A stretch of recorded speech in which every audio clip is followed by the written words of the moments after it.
নমস্কার বন্ধুরা, welcome to soulful tarot channel. চলে এসেছি আজকে তোমাদের সামনে আরও একটি নতুন রিডিং নিয়ে। ইতিমধ্যে মেষ এবং বৃষভ রাশির মে মাসের রিডিং হয়ে গেছে। এবার আমরা দেখব মিথুন রাশি বা জেমিনাই। মিথুন রাশির মে মাস কেমন যাবে, হেলথ, ফাইন্যান্স, রিলেশনশিপ এবং অবস্টিকল বা চ্যালেঞ্জেস কি হতে চলেছে, ওভারঅল সবটাই আমরা দেখব। তো তোমরা প্রে করে নাও যাতে এই রিডিং থ্রু তোমাদের ডিভাইন সঠিক গাইডেন্স দেয়, তোমরা সঠিক গাইডেন্স পাও, তোমরা সেইভাবে নিজেদের জীবনটাকে বা সেইভাবে সব কিছুকে মে মাসে হ্যান্ডেল করতে পারো। তোমরা এই রাশিফল নিজের নিজের নাম অনুসারে দেখতে পারো, মানে নামের প্রথম অক্ষর অনুসারে যে রাশি হয় সেইভাবে দেখতে পারো, নিজের ডেট অফ বার্থ অনুযায়ী দেখতে পারো। আবার যদি কেউ নিজের অ্যাকুরেট রাশি জেনে থাকো তাহলে সেইভাবেও কিন্তু দেখতে পারো, ঠিক আছে? তো তোমরা প্রে করো, আমি কার্ড সাফল করছি। প্লিজ ডিভাইন, মিথুন রাশির মে মাস কেমন যাবে গাইড করো। Health, finance, relationship, অবস্টিকল, challenges, overall কেমন যাবে মিথুন রাশির মে মাস। প্লিজ অ্যাঞ্জেল হেল্প করো, মেসেজ দাও। 8 of Cups, 10 of Swords, 4 of Cups, Death, Queen of Wands. Okay, financially তো লস। মিথুন রাশি, বৃষভ রাশির ক্ষেত্রে লস আর পসিবিলিটি রয়েছে, সেটা নিজের ভুলের জন্য।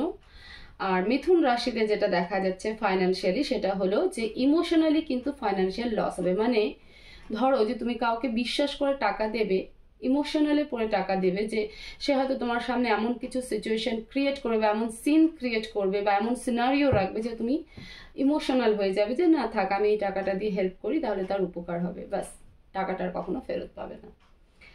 যখন তোমার দরকার হবে তখন কিন্তু তোমাকে আর টাকাটা ফেরত পাবে না তার কাছ থেকে, ঠিক আছে? তো এরকম কিন্তু একটা অ্যামাউন্ট, একটা ভালো অ্যামাউন্টই যাবে এবং সেটাও তোমার ইমোশনাল মানে আবেগের কারণে সে ফাইন্যান্সিয়াল লসটা হবে।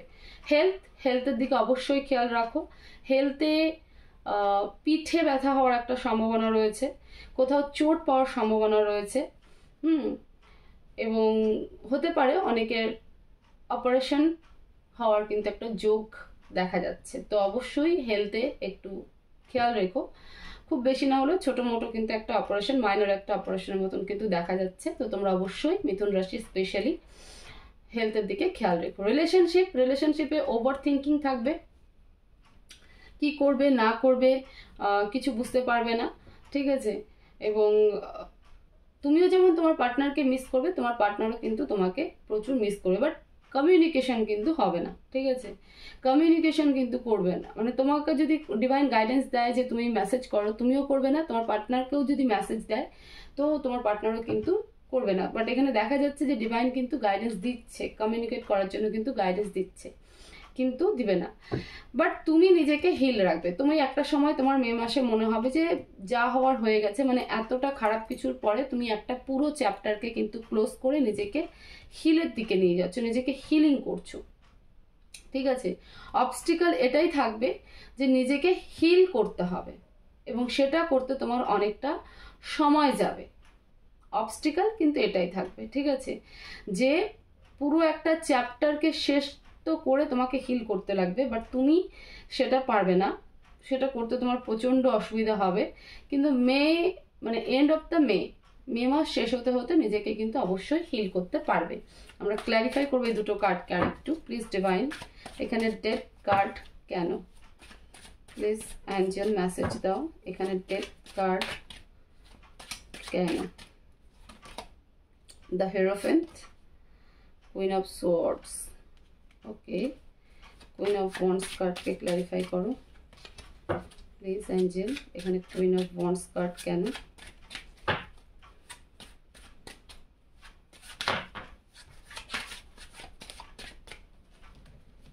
প্লিজ অ্যাঞ্জেল, এখানে কুইন অফ ওয়ান্ডস কার্ড কেন?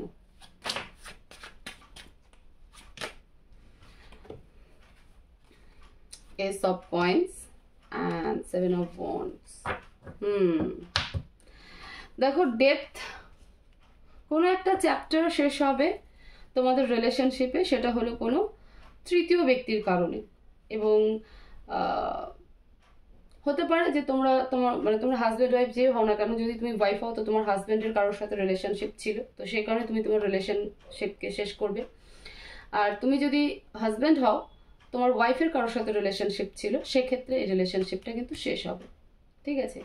2 নাম্বার, তোমরা যদি কোনো এক্সট্রা ম্যারিটাল অ্যাফেয়ারে থাকো, সেক্ষেত্রে তোমাদের দুজনের সম্পর্ক কোনো থার্ড পার্টির কারণে কিন্তু এন্ড হতে চলেছে। এটা মে মাসে কিন্তু হবে এবং তুমি স্ট্রিক একটা ডিসিশনস নেবে। ঠিক আছে। অবস্টিকেলে কুইন অফ ওয়ান্ডস, তোমার যে ফাইন্যান্সিয়াল লস, তুমি সেখানটাতেই আটকে থাকবে, তুমি সেখান থেকে কিছুতেই বেরোতে পারবে না। তোমার মনে হবে যে আমি এতটা পরিশ্রম করে যে ফাইন্যান্সিয়ালি স্টেবিলিটি রেখেছিলাম, স্টেবল হয়েছিলাম, যেটুকুই পেরেছিলাম স্টেবল করেছিলাম, সেটাও আমার আবেগের কারণে চলে গেল, কাউকে ইমোশনালি বিশ্বাস করার জন্য চলে গেল, কেউ আমাকে সম্পূর্ণ চিট করে আমার কাছ থেকে সেই ফাইন্যান্সিয়াল নিয়ে গেল। মানে সে তোমার সামনে এরকমই কিছু একটা সিন ক্রিয়েট করবে বা সিনারিও রাখবে যেখানে তুমি নিজের কে ঠিক রাখতে পারবে না। তোমার মনে হবে যে যা আমার কাছে যেটুকু আছে আমি সেটুকু দিয়ে তাকে হেল্প করি, তো এই হেল্প করতে গিয়ে তোমার ফাইন্যান্সিয়াল লস হবে এবং সেখান থেকে তুমি নিজেকে বের করতে পারবে না, তোমার প্রচণ্ড কষ্ট হবে। বাট এন্ড অফ দ্য মে, মানে মে মাস শেষ হতে হতে তুমি কিন্তু আস্তে আস্তে নিজেকে হিল করতে পারবে।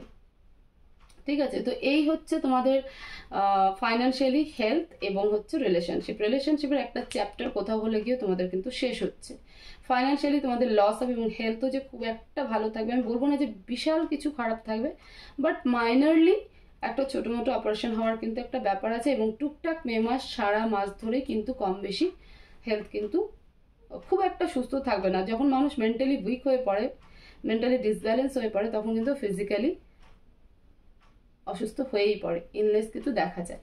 আমরা গাইডেন্স দেখবো এবার। প্লিজ ডিভাইন, মিথুন রাশির জন্য কি গাইডেন্স দিতে চাও মে মাসে? মিথুন রাশির জন্য কি গাইডেন্স আছে, কি গাইডেন্স দিতে চাও? Please divine message. The empress, 7 of coins in reverse.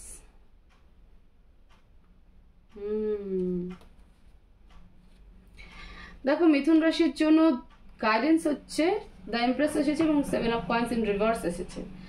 যাই হোক, পেশেন্স থাকতে বলেছে, ডিভাইন বলছে যে পেশেন্স থাকো, মানে পেশেন্সলি হ্যান্ডেল করো, নিজেকে শান্ত রাখো, সূর্যনারায়ণকে জল দাও, সেটা তোমাদের জন্য অনেকটা বেনিফিট হবে। অনেকটা এই যে সিচুয়েশনগুলো তোমরা পড়তে চলেছো বা পড়বে, তো সেখান থেকে অনেকটা কিন্তু বেরিয়ে আসার একটা রাস্তা পাবে। যতটা সম্ভব গাছের সাথে বলতে নিজের বাড়িতে গাছ লাগাও, গাছের পরিচর্যা করো, ঠিক আছে, প্ল্যান্টেশনের সাথে যুক্ত থাকো, তো সেই এনভায়রনমেন্ট তোমার জন্য কিন্তু ভীষণ ভালো কাজ করবে। আর কি, কাউকে বিশ্বাস করতে মানা করছে, ঠিক আছে, নিজের মধ্যে যে রাগ ক্রোধ যে তোমাকে ঠকিয়ে নিয়ে যাচ্ছে, বা যে রিলেশনশিপেই হোক না কেন, যে রিলেশনশিপ তোমার নষ্ট হয়ে যাচ্ছে, সেই কারণে যে একটা রাগ নেগেটিভিটির জন্ম হচ্ছে, সেটা তুমি জন্ম হতে দিও না। তুমি এই এনার্জিতে থাকো, এত পিওর এনার্জিতে থাকো। তো তার জন্য কিন্তু ডিভাইন বলছে যে সূর্যনারায়ণকে প্রতিদিন জল দাও, যতটা সম্ভব গ্রিনারির সাথে থাকো, মানে গাছের সাথে থাকো, ঠিক আছে, 5 মিনিট 10 মিনিট হলো গাছের সাথে যুক্ত থাকো, গাছের পরিচর্যা করো। এই দেখো কত সুন্দর ফুল আছে আশেপাশে এবং সেখানে একটা মহিলা দাঁড়িয়ে রয়েছে। তো এরকম একটা এনার্জিতে, এরকম একটা পিওর এনার্জিতে থাকো, তাহলে দেখবে যে এই যে সিচুয়েশনটা তৈরি হচ্ছে সেখান থেকে তুমি খুব ইজিলি বেরোতে পারছো। কারোর সাথে আর্গুমেন্ট নয়, নিজের রাগকে কন্ট্রোল করো, নিজের অ্যাগ্রেশনকে কন্ট্রোল করো, নিজের নেগেটিভিটিকে কন্ট্রোল করো, কাউকে ব্লেম নয়, ঠিক আছে, কাউকে কোনো রকম অভিশাপ বা অভিশপ্ত করা নয়, যেটা চলে গেছে, তুমি যা হারাবে তার 7 গুণ কিন্তু বেশি পাবে যদি তুমি এনার্জিতে থাকতে পারো। ডিভাইন তোমাকে এই এনার্জিতেই কিন্তু থাকতে বলছে। তো এই ছিল মিথুন রাশির মে মাসের রিডিং। হোপফুলি তোমরা এই রিডিং থেকে অনেক গুরুত্বপূর্ণ ইনফরমেশন পাবে এবং সেই মতো শুরু থেকে নিজেদেরকে হ্যান্ডেল করতে পারবে এবং সেই মতো চলতে পারবে, যাতে লসগুলো না হয়, এরকম এনার্জিতে তুমি না আসো এবং এত পিওর এনার্জিতে তুমি শুরু থেকেই থাকতে পারো, তাহলে হয়তো এতগুলো লস তোমার নাও হতে পারে। ঠিক আছে, তো ভিডিওকে অবশ্যই শেয়ার করো, লাইক করো, চ্যানেলে কমেন্ট করো এবং চ্যানেলকে অবশ্যই সাবস্ক্রাইব করো। সবাই ভালো থাকো, পজিটিভ থাকো, দেখা হবে নেক্সট ভিডিওতে। Thank you so much.